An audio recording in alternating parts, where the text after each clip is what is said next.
सोचिए रात के 2 बजे हैं, आप बिस्तर पर लेटे हैं, आंखें बंद हैं, लेकिन दिमाग भाग रहा है, कभी इधर कभी उधर, और आप सोचते हैं आखिर नींद क्यों नहीं आ रही है। मेरे साथ ही ऐसा क्यों होता है, आज हम इस रहस्य को खोलेंगे। नींद हमारी ज़िंदगी का 1/3 हिस्सा है, लेकिन कभी कभी नींद ऐसे गायब हो जाती है जैसे किसी ने दिमाग का स्विच ऑन कर दिया हो। क्या ये सिर्फ थकान की वजह से है, या दिमाग हमसे कुछ कहना चाहता है, या हमारे शरीर में कुछ बदल रहा है? सबसे बड़ा कारण ये है, हमारा दिमाग शांत नहीं होता। दिन भर के विचार, लड़ाई, तनाव, फ़ोन के नोटिफिकेशन, काम का प्रेशर, या किसी का कहा एक छोटा सा शब्द रात को दिमाग सबको चलाता है, जिस वजह से नींद रुक जाती है।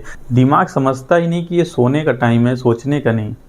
मोबाइल, लैपटॉप, टीवी, इनसे निकलने वाली ब्लू लाइट हमारे दिमाग को बताती हैं अभी दिन है, जागो। ज़्यादा फ़ोन के इस्तेमाल से मेलाटोनिन हार्मोन कम बनता है, दिमाग ज़्यादा एक्टिव होता है, नींद आने का नेचुरल टाइम शिफ्ट हो जाता है। यानी आप बिस्तर पे हैं और दिमाग कह रहा है कि नींद बाद में, क्योंकि शिफ्ट चेंज हो गई है।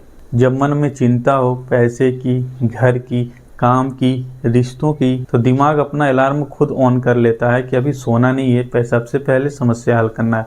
आप लेटे रहते हैं पर दिमाग समस्या सॉल्व करता रहता है और नींद गायब हो जाती है। हर इंसान के अंदर एक बॉडी घड़ी होती है जिसे कहते हैं सर्काडियन रिदम।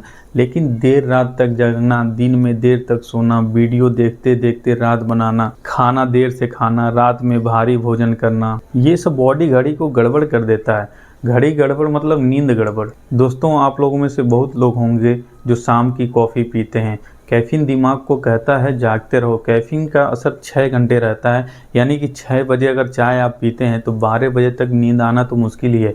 और जो एनर्जी ड्रिंक होता है उसका भी असर बहुत ही ज़्यादा इस पर इफ़ेक्ट करता है। दोस्तों, आपने महसूस किया होगा आजकल हम कम चलते हैं, कम दौड़ते हैं, कम बाहर जाते हैं। हमारा शरीर थकता ही नहीं, दिमाग को फिर आराम की ज़रूरत नहीं पड़ती है, इसलिए नींद देर से आती है। शरीर को थकने का मतलब है कि उसको सिग्नल देना कि हमें आराम चाहिए। अगर हम खाना ज़रूरत से ज़्यादा खा लेते हैं तब भी हमें नींद नहीं आती है, क्योंकि दिमाग उसको पचाने में लग जाता है। और अगर खाना बहुत कम खाते हैं तो दिमाग कहता है कि अभी हमें एनर्जी चाहिए। दोनों ही हालात नींद को रोक देता है। दोस्तों, कुछ मेडिकल कारण भी है। कुछ लोगों को नींद इसलिए भी नहीं आती क्योंकि उसमें हार्मोनल बदलाव आ जाए, थायराइड का शिकायत होती है, एंजाइटी डिसऑर्डर होता है, डिप्रेशन होता है, विटामिन डी और मैग्नीशियम की कमी भी होती है। कुछ लोगों को स्क्रीन एडिक्शन, शुगर इम्बैलेंस भी होता है। इनमें डॉक्टर की सलाह जरूर लेनी चाहिए। दोस्तों, बात करते हैं इसके कंक्लूजन पे। दोस्तों, नींद ना आना एक बीमारी नहीं है, यह संकेत है दिमाग ज़्यादा थका है, शरीर कम थका है, दिनचर्या बिगड़ी है, तनाव ज़्यादा है और जीवन में संतुलन की ज़रूरत है। नींद तभी आएगी जब मन शांत होगा, शरीर थका होगा और दिमाग को पता होगा अब आराम करना है। भूखे दिमाग और भागती लाइफ में नींद सबसे पहले गुम हो जाती है। इसे वापस पाने के लिए खुद पर थोड़ा ध्यान देना होगा।